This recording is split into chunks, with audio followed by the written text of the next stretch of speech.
And before I get into this piece, I want you to just think about when it's actually cold outside. I think last week we got bipolarism going on right now. But when I wrote it, it was actually really extremely cold. And so I kind of captured a moment to really talk about the transformation of the soul. All right? From my heart stone, my heart experiences alchemy. The breeze from the winter freeze softens my heart like the incoming spring breeze. Like a lotus, I master how to become beautiful inside the murky waters. Mud became my source of my beauty. Joy was birthed from the winter storms. My essence became a bed of hope that serves as a hope heart farm. My heart is now open for others to graze. My exchange of energy from my heartstone is able to help many. Like a plant, I have mastered photosynthesis. Say in peace on that. My body is the earth, touched by the sun, filled with water, fueled by the air in my lungs. My body is the universe. The same atoms that make up the cells in my body have made up the stars in the galaxy. So how dare you tell me that I belong to anybody? How dare you tell me that I am somehow less?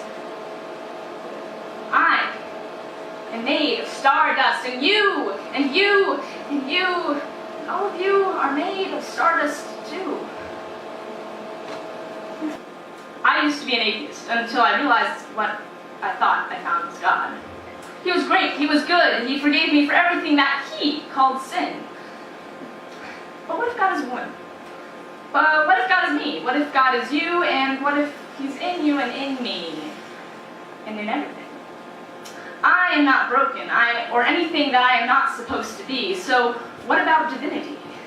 If God is in you, then you are divine. If God is in me, then I am divine.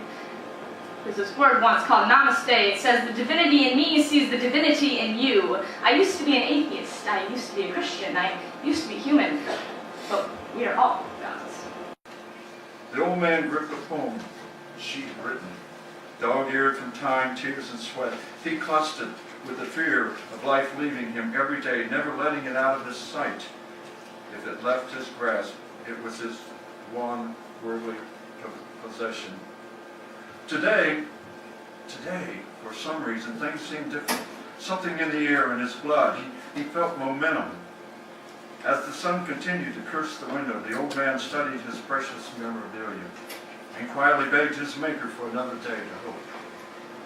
As his futility wrecked his body, a sound traveled swiftly to his ears. He twisted valiantly in his steel chariot, turned to answer with his eyes. "Come in," he feebly mumbled. With help, the door swung open. There in silken splendor stood the most beautiful woman in the world. When a man is shot to death in a foreign land, we hear through the quiet rumor of a speck of splattered blood and warm metal the cries of some people somewhere in a different language. They are too far away. When a young man is shot down in Chicago, New York, LA, we hear them speak of rising violence, but we picture a sundry of gravestones surrounded by funerals we watch by muted television. When a man 2 years shy of being a boy dies in our city, we hear the headlines, but underneath them we sense a name, a first grade girlfriend, a yearbook picture with 2 front missing teeth, a football team, a window seat. We piece together the scene. It's easier to watch the bullets sink holes into the flickering flesh of faces, the tension between the video game rage finger and the trigger pop, pop, pop, pop, popping over our streets like a call to prayer, beckoning us to come, covered in gunpowder, choking on smoke to uncover our eyes.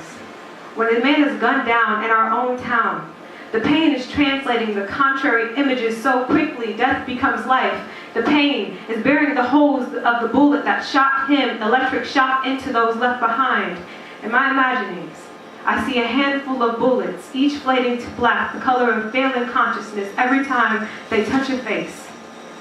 I picture a second before the breath is gone away as it realizes and is turning over itself that this is its life, bleeding out, slipping away into vapor, and there was no one there to make it unreal. Thank you.